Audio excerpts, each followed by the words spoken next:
Hello दोस्तों, नमस्कार। आपके अपने YouTube channel RKM take info पर आप सभी साथियों का तहे दिल से हार्दिक स्वागत है। साथियों, इस वीडियो में बात करने वाले कृषि पर्यवेक्षक भर्ती 2023 के बारे में। साथियों, कृषि पर्यवेक्षक एग्रीकल्चर सुपरवाइजर के दस्तावेज सत्यापन आयुक्तालय कृषि विभाग करवाएगा। साथियों, इसके लिए दस्तावेज सत्यापन कब और कहाँ होंगे, आवश्यक दस्तावेज कौन कौन से हैं और दस्तावेज सत्यापन में आपको क्या क्या सावधानियाँ रखनी है और दस्तावेज सत्यापन से पहले आपको क्या तैयारी करनी है, इसके लिए दोस्तों समझ जानकारी इस वीडियो में मिलेगी, इसलिए वीडियो को अंत तक आप पूरा देखें। साथियों, कृषि आयुक्तालय राजस्थान सरकार जयपुर द्वारा राजस्थान कर्मचारी चयन बोर्ड द्वारा दुर्गापुरा जयपुर द्वारा दिनांक 18/6/2024 को कृषि पर्यवेक्षक सीधी भर्ती परीक्षा 2023 के आरक्षणवार श्रेणीवार रिक्त पदों के विरुद्ध गैर अनुसूचित क्षेत्र के 700 निवासी, अनुसूचित क्षेत्र के 90 कुल 800 निवासी अभ्यर्थियों की पात्रता जांच और दस्तावेज सत्यापन हेतु सूचीबद्ध किया गया था। पात्रता की जांच के पश्चात पात्र पाए गए अभ्यर्थियों में से के आधार पर श्रेणीवार विज्ञापित पदों के अनुसार अभ्यर्थियों का चयन राजस्थान कर्मचारी चयन बोर्ड द्वारा किया जाएगा। साथियों, एग्रीकल्चर सुपरवाइजर कृषि पर्यवेक्षक के दस्तावेज सत्यापन के लिए आज कृषि आयुक्तालय जयपुर द्वारा दोस्तों नोटिफिकेशन जारी कर दिया है। नोटिफिकेशन में दोस्तों रोल नंबर के सामने अंकित दिनांक व दल के समक्ष आपको 10 बजे से राज्य कृषि प्रबंधन संस्थान अकादमी भवन 5वीं मंजिल टोक रोड दुर्गापुरा जयपुर में आपके पात्रता जांच और दस्तावेज सत्यापन होंगे। दोस्तों ध्यान रखना, राज्य कृषि प्रबंधन संस्थान अकादमी भवन 5वीं मंजिल टोक रोड दुर्गापुरा जयपुर में आपके पात्रता जांच और दस्तावेज सत्यापन होने, जहां राजस्थान कर्मचारी चयन बोर्ड का मुख्यालय वहीं पे दोस्तों कृषि विभाग का राज्य कृषि प्रबंधन संस्थान है, तो वहीं पे आपके दस्तावेज सत्यापन होंगे। इसमें दोस्तों बिल्कुल भी कंफ्यूज होने की आवश्यकता नहीं है। दस्तावेज सत्यापन हेतु मूल दस्तावेजों के साथ ही दोस्तों विस्तृत आवेदन सह परीक्षा यानी स्क्रूटनी पूर्व की 2 प्रतियों में वह मूल दस्तावेजों की प्रमाणित फोटो प्रतियां जो स्वयं द्वारा प्रमाणित हो यानी स्वयं के हस्ताक्षर उस पर होना आवश्यक है, उसको लेकर आपको उपस्थित होना है। साथियों, आपके दस्तावेज सत्यापन 28/9/2024 से 26/9/2024 के दौरान अप्रियायी कारणों से यदि कोई अभ्यर्थी अनुपस्थित रहता है तो ऐसे अभ्यर्थियों को 27/9/2024 को प्रातः 10 बजे पूर्व निर्धारित स्थान राज्य कृषि प्रबंधन संस्थान अकादमी भवन 5वीं मंजिल टोक रोड दुर्गापुरा जयपुर में उपस्थित होना सुनिश्चित करें।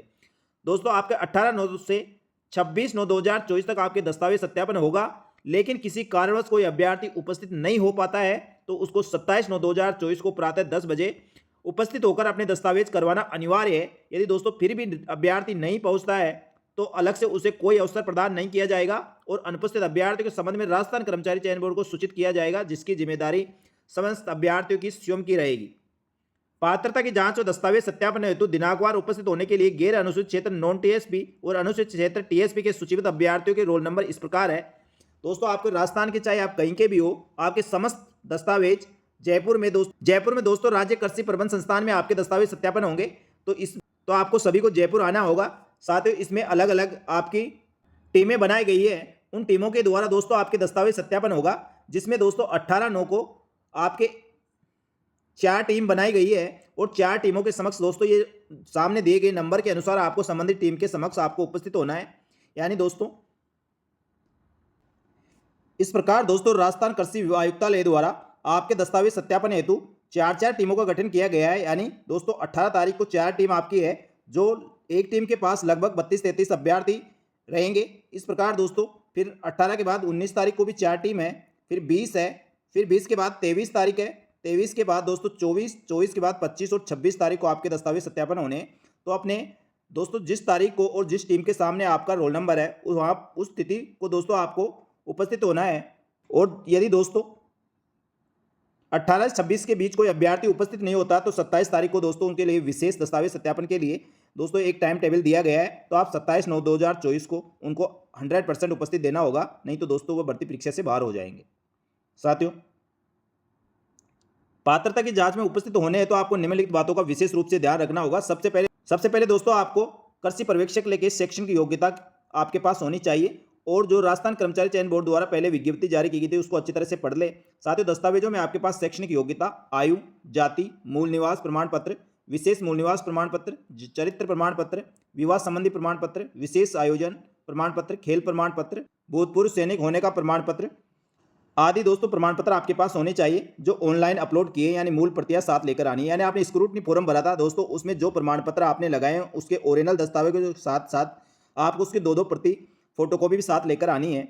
ऑनलाइन विस्तृत आवेदन सह परीक्षा प्रपत्र के पश्चात ऑनलाइन ऑनलाइन विस्तृत आवेदन सह परीक्षा प्रपत्र जमा फीस की रसीद भी आपको साथ लेकर आना है, यानी आपने जब फीस भी जमा कराई होगी उस फीस की रसीद भी आपके पास होना आवश्यक है।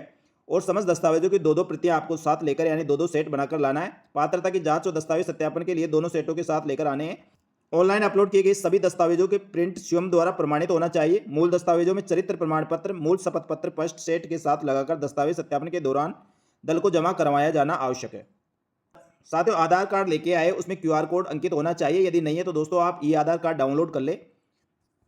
इस प्रकार दोस्तों आपको समस्त दस्तावेज लेके आना है। दस्तावेजों के लिए दोस्तों विस्तृत दिशा निर्देश इसमें दिए गए हैं, दोस्तों उनको देख ले आप। ऑनलाइन आवेदन विस्तृत आवेदन सह परीक्षा प्रपत्र के साथ आवश्यक कॉलम की पूर्ति की जाकर 2 प्रतियों में प्रस्तुत करना होगा। विस्तृत आवेदन के साथ ही प्रपत्र की दोनों प्रतियों के साथ स्वयं हस्ताक्षरित अपलोड किए गए समस्त दस्तावेजों की प्रति आपको लेकर आनी है। तो दोस्तों इसमें सबसे पहले शैक्षणिक योग्यता संबंधित संपूर्ण अंक तालिकाएं प्रमाण पत्रों की प्रति आपके पास होना चाहिए। आपकी जन्मतिथि के सत्यापन हेतु 10वीं की मार्कशीट और उसकी अंक तालिका और जन्म प्रमाण पत्र आपके पास होना चाहिए। नंबर 3, मूल निवास प्रमाण पत्र की प्रति आपके पास होनी चाहिए, जिसमें अनुसूचित क्षेत्र टीएसपी क्षेत्र का निवासी होने से अनुसूचित क्षेत्र का विशेष मूल निवास प्रमाण पत्र आपके पास होना चाहिए। टीएसपी क्षेत्र के अभ्यर्थी है तो उनके पास विशेष मूल प्रमाण पत्र होता है, उसका ओरिजिनल और उसकी प्रतिलिपि आपके पास होनी आवश्यक है। जाति प्रमाण पत्र आपके पास होना चाहिए। अन्य प्रमाण पत्र जो इसमें दिए गए हैं वो लागू है, वो आपके पास होने आवश्यक है। इसी के साथ विधवा महिला के मामले में महिला के पति का मृत्यु प्रमाण पत्र, जिसमें मृत्यु का नाम स्पष्ट अंकित हो, तो वो प्रमाण पत्र आपके पास होना चाहिए। परित्यागता महिला के पास सक्षम न्यायालय के डिग्री की प्रति होनी चाहिए। जो अभ्यर्थी दिव्यांगजन अभ्यर्थी उनको सक्षम अधिकारी द्वारा मेडिकल बोर्ड द्वारा जो प्रमाण पत्र दिया गया है वो उसके पास होना आवश्यक है। उत्कृष्ट खिलाड़ी के मामले में दोस्तों उसका सक्षम स्तर का प्रमाण पत्र होना आवश्यक है। भूतपूर्व सैनिक जिसके सेवानिवृत्ति आदेश, डिस्चार्ज प्रमाण पत्र, एनओसी का प्रमाण पत्र हो। और साथियों इसी के साथ अलग अलग राजपत्रित अधिकारियों से सत्यापित 2 मूल चरित्र प्रमाण पत्र आपके पास होना चाहिए। नंबर 7, शपथ पत्र होगा दोस्तों, एक जो नोटरी से सत्यापित होगा, जिसमें जाति प्रमाण पत्र के संबंध में प्रथम सेट के साथ मूल शपथ पत्र और दूसरे के साथ फोटो प्रति आपकी होनी चाहिए। नंबर 8, हस्तशिल्प बोर्ड की वेबसाइट पर उपलब्ध प्रारूप स्व प्रमाणित प्रथम सेट के साथ मूल हस्तलिपि प्रपत्र, दूसरे सेट के साथ फोटो प्रति आपके पास होनी चाहिए। जो हस्तलिपि का दोस्तों नमूना दिया गया है उसका आपको प्रारूप इसके साथ संलग्न करना है। शपथ पत्र दोस्तों नोटरी से सत्यापित होना चाहिए। दस्तावेज स्वयं द्वारा जांच कर अपलोड कराए जाने व फर्जी कूटचरित्र पाए जाने की आवश्यक कार्रवाई किए जाने के संबंध में दोस्तों ये शपथ पत्र आपको देना है कि जो भी मैं दस्तावेज सत्यापन करा रहा हूँ वह दस्तावेज सत्य और सही है। यदि दोस्तों इसमें किसी प्रकार की आप लापरवाही बरतते हो या कोई गलत दस्तावेज आप सत्यापित करवाते हो और बाद में पाया जाता है कि वो गलत है, तो दोस्तों आपके खिलाफ कार्रवाई की जा सकती है। तो इससे बचने के लिए आप समस्त दस्तावेज सही और सत्य डॉक्यूमेंट्स आप जमा कराएं। नंबर 10, आरक्षित वर्ग की महिला अभ्यर्थियों को उनके पिता के नाम से जारी प्रमाण पत्र मान्य होगा। और यदि विवाह दिनांक 22/5/2006 उसके बाद हुआ तो विवाह पंजी प्रमाण पत्र आपके पास होना चाहिए। इस प्रकार दोस्तों टोटल 11 प्रकार के इसमें दस्तावेज बताए गए। दस्तावेज समस्त दस्तावेज आप इसके ओरिजिनल और इसकी प्रतिलिपि आपके पास होनी आवश्यक है। तो दोस्तों इसे 2-2 सेट बनाकर लेके जाए और दिशा निर्देशों को एक बार ध्यानपूर्वक जरूर पढ़ ले और इस बात का विशेष रूप से ध्यान रखें निश्चित दिनांक और समय पर दोस्तों आप उपस्थित होकर अपने दस्तावेज सत्यापन करवाएं। दोस्तों इस प्रकार कृषि पर्यवेक्षक के संबंध में और भी कोई नवीनतम ताजा अपडेट होगी तो तुरंत प्रभाव से हमारे यूट्यूब चैनल और Telegram group RKM take info पर मिल जाएगी। इसलिए हमारे यूट्यूब चैनल और टेलीग्राम ग्रुप को ज्वाइन कर ले। इसी के साथ दोस्तों अन्य भर्तियों के संबंध में नवीनतम ताजा अपडेट यहाँ पर मिलती रहेगी। धन्यवाद। जय हिंद, जय भारत।